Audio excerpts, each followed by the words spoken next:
peu sur deux difficultés que nous avons traversées. Les 7 tonnerres.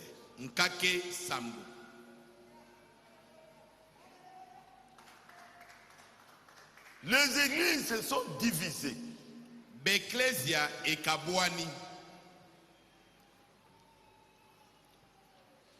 À cause... Oui, ils peuvent rentrer. De 7 tonnerres.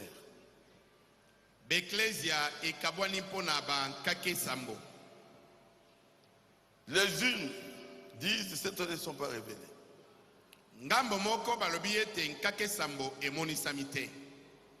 Et les autres, comme moi, je crois que ces tonnerres sont révélées.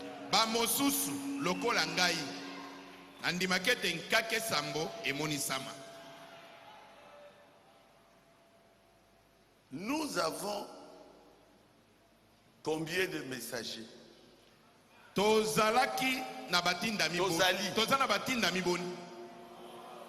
Quel est son nom? William Branham. William Branham a dit, les 7 tonnerres vont faire 2 choses. Ça va rassembler l'épouse. Et les autres deux vont donner à l'épouse la foi de l'enlèvement.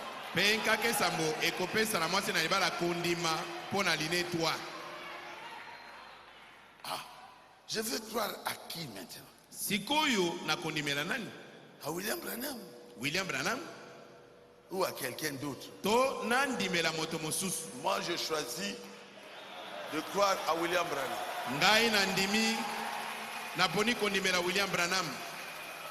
Ah, frère Barouti, tu peux lire ça? Oui. Ah, Neko Barouti, est-ce que vous avez un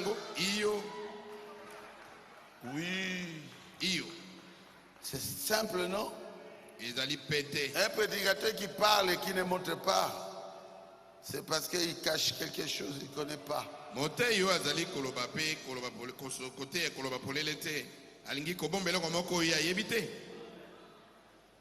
Page 150. La révélation de cette sous.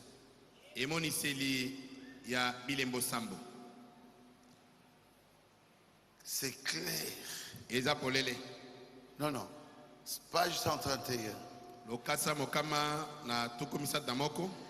Et puis, il va y avoir 7 mystérieux tonnerres.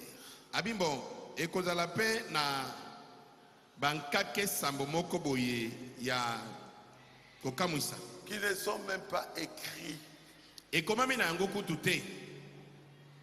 C'est vrai. Et je crois que par ces 7 tonnerres, ils seront révélés dans les derniers jours. Pourquoi? Afin de rassembler l'épouse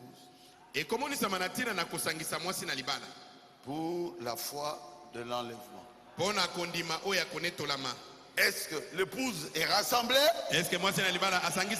Oui, Baruch Tabernacle se trouve dans l'épouse. Nous sommes rassemblés par le message de Frère Branham. C'est que le message de Frère Branham, ce sont les 7 tonnerres.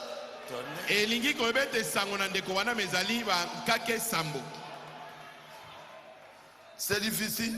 Est-ce que ça n'est pas si? C'est très facile. Hein? Moi, je trouve ça très facile. Il ne faut pas des études, non? Parole 258 dit ceci. Les 7 tonnerres d'Apocalypse 10 puissent-ils montrer à l'épouse à se préparer pour la grande foi de l'enlèvement? Amen. Amen. C'est le message qui nous révèle que Jésus revient, qu'il y aura un enlèvement. Donc, ce message, ce sont les 7 tonnerres.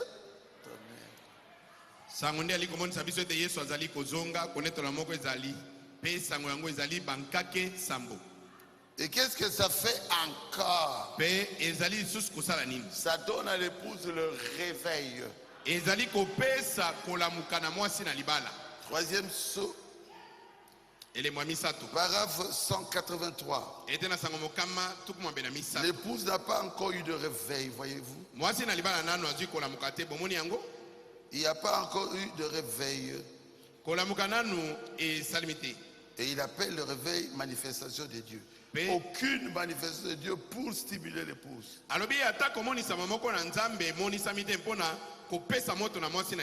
Voyez, c'est ce que nous entendons en ce moment. Il faudra ces 7 tonnerres inconnus là-bas pour la réveiller de nouveau.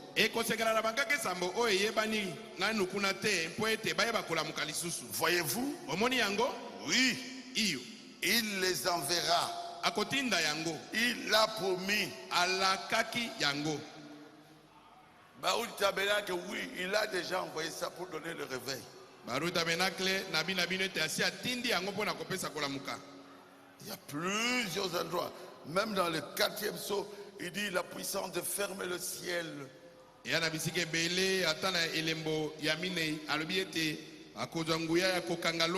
se trouve dans les 7 tonnerres. Cette puissance-là se trouve en vous. De fait, quoi que vous voulez, vous pouvez faire tout ce que vous voulez. Si la puissance de cette tonnerre se trouve en vous.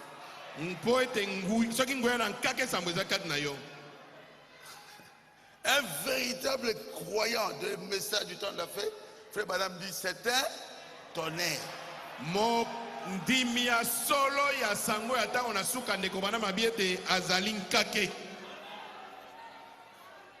Frère Barouti, est-ce que tu as encore une situation plus claire? Oui.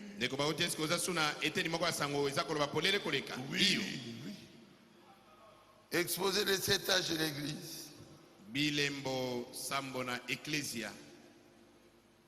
Page 379 en bas. Lokasa Kamamisa Totoko Sambona Libuana C. Or, Nzokande, ce messager de Malachie 4, il s'appelle comment?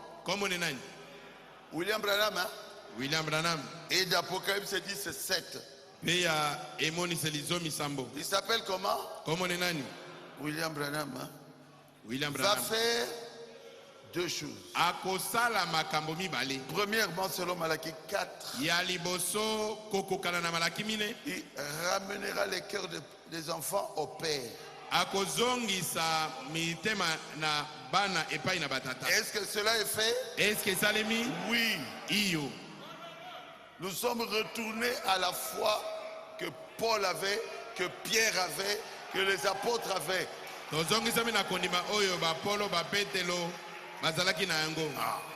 Amen. Amen. Deuxièmement, dites-moi à haute voix, il révélera les 7 mystères, les 7 tonnerres d'Apocalypse 10.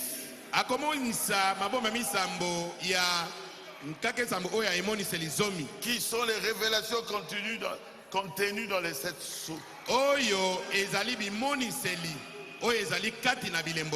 Ce seront ces vérités mystères divinement révélées qui ramèneront littéralement les cœurs des enfants au Père de la Pentecôte. Frère m'ajoute exactement.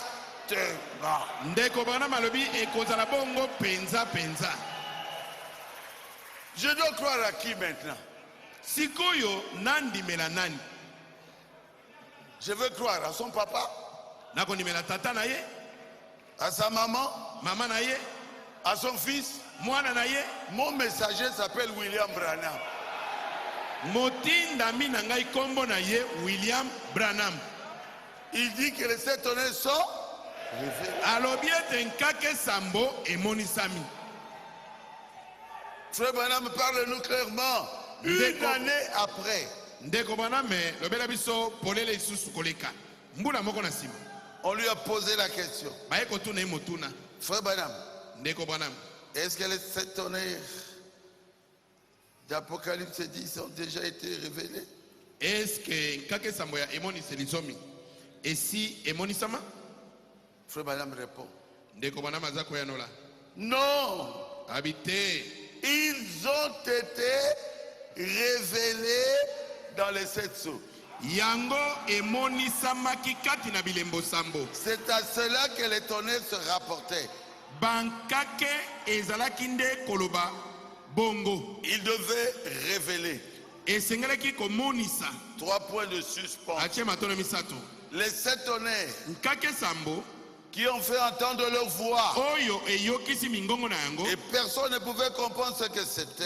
Pe moto moko takoki kososola oyo yango ezalaki. Jean Yohane savait ce que c'était. ayebaki oyo yango ezalaki. Mais il lui fut interdit de l'écrire. Kasi epekisamelaki ye ete akoma yango te. Daniel aussi Daniel epe ndenge moko avait vu ce que c'était. amonaki oyo nkake sambo ezali koloba. On lui avait dit, attendez, ça sera révélé par William Branham au temps de la fin. Balobaki na ye zela. William Branham nde akomonisa yango na ntango na suka. Il dit, Alobi, mais le 7e ange, kasi mwanje na sambo c'est qui? eza nani? William Branham. Eza William Branham. Au jour où il sonnerait de la trompette, Na mikolo oyo ye akoyula kelelo. la trompette c'est quoi? Kelelo C'est ezali le message. ezali sango na tango. Les 7 mystères Mabomba misambo de 7 tonnerres ya bankake sambo seraient révélés. ekomonisama. Et le 7e ange Mpe mwanje na sambo est le messager du 7e ange de l'église. yende motindami ya eleko sambo ya lingomba. Voyez-vous? Est-ce que bomoni yango? Est-ce que vous voyez? Est-ce que bomoni yango? Donc c'est révélé. Elingi kolobe demonisami. Si vous avez compris, dites Amen. Soko sosolo ba amen. Amen. Les gens peuvent ne pas comprendre. Bato bakoki koboya kososola yango. Mais la vérité reste la vérité. Kasi solo ekozala bobele solo. Il y aura de ceux qui comprendront. Ekozala ba oyo bakososola yango. Parce que Dieu doit leur révéler cela. Kasi esengeli nzambe amonisa yango. Parce que ce sont ses enfants. Po ete bazali bana na ye. Mais les autres ne comprendront pas. Nous continuerons à les aimer. Bamosusu ata bakososola yango te biso toko bakolinga bango. Ah. On n'a pas de problème avec eux. Biso tokozana bango mindondo te. Ah. Nous ne voulons pas les critiques. Biso toboyi nde matongi. Nous ne voulons pas le triomphalisme. Toboyi koluka komilongisa. C'est la même chose. Ezali ndenge moko. Avec mon ministère. Ndenge moko na mosana nga kote. Qui répondra à ma place ici? Na bino nyonso awa nani akozongisa monoko liboso na nzambe na esika na ngai? Pour mon ministère. Po na mosana ngai oyo akote. Frère Branham dit, Ndeko Branham alobi. un jour, Mokolo moko. je devrais me tenir là-bas devant Dieu, au trône de Dieu, Ekosengela ete natema liboso na ngbende na nzambe. pour rendre compte de mon ministère. Mpona kozongisa monoko likolo na mosana ngai oyo akoteya. La prédication, c'est qu'est-ce qu'une vision? Eza na lita na mosakoli emoneneli ezali nini? Paragraphe 185. Ete na sango mokama tuku mwambe na mitano. Un jour, Mokolo ezali. moi aussi je me tiendrai, Ngai pe na kotelema. je serai jugé par Dieu Na kosambisama na nzambe. en rapport avec mon ministère. Kokokana na mosala na ngai oyo akoteya. Laissez mon ministère tranquille. Botika mosala na ngai akoteya kimia. Ce n'est pas ça. Eza bongo te. Vous ne répondrez pas à ma place. Yo kosamba na esika na ngai te. Faites le travail que Dieu vous a dit de faire. Je ne suis pas important. Mais avant, personne ne parlait de merveilleux auxiliaires. Mais liboso motomoko talobaki liboso likolo na moninga malama mosala. Même pas un, montrez-moi un seul. Ata motomoko te botal sagata motomoko. Mais on dit non, il n'est pas merveilleux. Après ils ont réfléchi. Azali merveilleux te, merveilleux te. Maintenant ils ont réfléchi, ah c'est écrit. Sikoyo tango ba yeko zonga sima batangi ba bia ekomami ekomami. Alors il n'est pas seul, nous tous nous sommes les merveilleux. Oh azaye moko te biso nyonso. Moi je vous remercie parce que vous croyez maintenant qu'il y a des merveilleux auxiliaires. Pourquoi? Parce que Frère Branham l'a dit. Il faut toujours vérifier.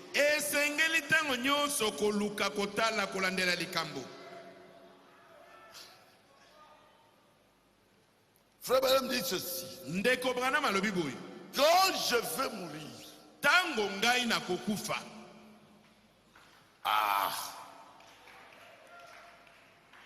je remettrai cette épée à quelqu'un d'autre.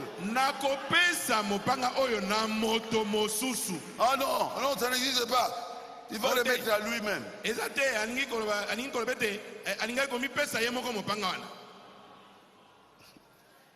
Lui va mourir. Et puis il donne encore l'épée à lui-même. Oh, quel raisonnement.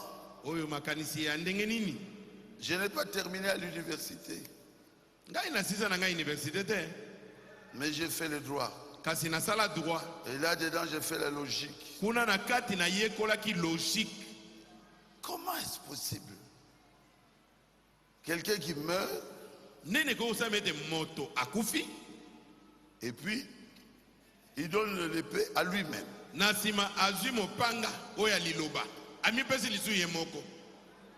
Paragraphe 273. 5e sous. Page 585. Il dit clairement, quand viendra le moment où je devrais me reposer? Quand j'arriverai au fleuve et que les flots commenceront à m'emporter. Oh Dieu! Oh Nzambe! Permets que je puisse remettre cette bonne vieille épée à moi-même.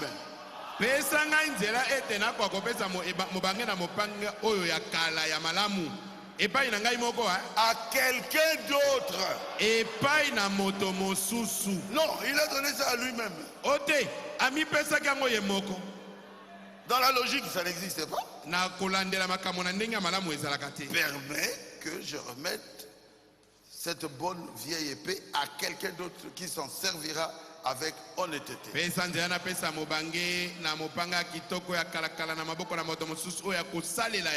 Et qui portera la vérité. Donc quelqu'un d'autre existe. Choisissez vous-même c'est qui. Je n'entre pas dans ça. Le frère Branham m'a dit quelqu'un d'autre.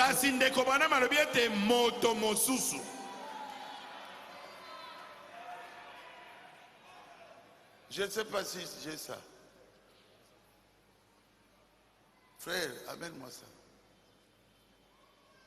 Là où il dit clairement, quand je vais mourir, si vous avez la brochure, la donnez-moi. Hein? Hein? L'esprit de vérité. Il dit quand je vais mourir, quelqu'un d'autre continuera avec ce message. Moto mosusu akokoba na sango oyo. Moto mosusu wana ye Branham c'est akufi moto mosusu ngo c'est Branham. C'est quelqu'un d'autre là, c'est le même Branham qui est mort qui va encore revenir pour continuer. Ah. Je ne voulais pas lire ça, il faut que je vous aide. Nalinga kotanga yango te kasi sengena sunga bino. Paragraphe 40. Ete na sango tokomine. C'est 40 hein? 20. Voilà, vous connaissez ça plus que moi. tala kutu boyebi yango koleka na ngai. Il dit ceci. Alobi boye. On dirait que c'est là. Non, non. Peut-être que c'est le temps pour moi de rentrer à la maison. Mbala mosusu ezali tango mpona ngai ya kozonga. On dirait que c'est vraiment cela. Eza komona penza te eza penza bongo. Si c'est le cas, Soki ezali bongo, il se lèvera après moi quelqu'un sima na ngai moto moko akoya qui continuera avec le message. oyo akokobana sango oyo. Ça sera une personne étrange, Ekozala moto moko ya bikamwa, mais qui se lèvera après ceci kasi ye akoya sima na oyo boye et continuera avec le message. mpe akokobana sango Et écoutez cela. mpe boyoka yango.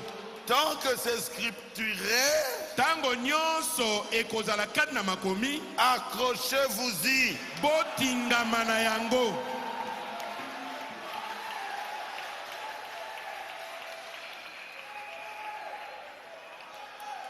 Enlevez-moi. Longola ngai.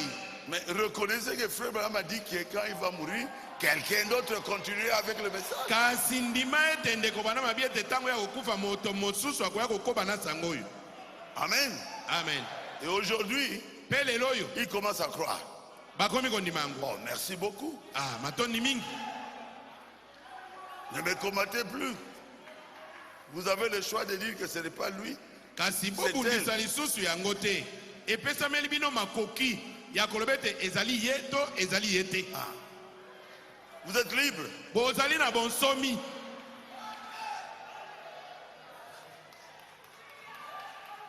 Est-ce que c'est clair? Est-ce que ça polele? Reconnaissez d'abord que Frère Branham l'a dit. Ndima nanu liboso ete ndeko bana malobaki yango. C'est fini. Esili wana. Et ça sera son fils. Gloire à Dieu. Eh, soko lobi ekozala mwana na ye nkembo na Nzambe. Et ça sera l'homme de l'Afrique du Sud. Gloire à Soki Dieu. ekozala mobali wana ya Afrique du Sud nkembo na Et Nzambe. reconnaissez que Frère Branham l'a dit. Kasi yo ndima ete ndeko bana malobaki yango. Est-ce qu'avant, Est-ce que liboso dans le message, na kati na sango on oyo connaissait cela? bato balobelaki yango bayebaki yango? Il y a un leader. Qu'on le veuille, qu'on Ezali le na veuille pas. mokambi Il y a un moko. leader. Balinga te mokambi moko azali.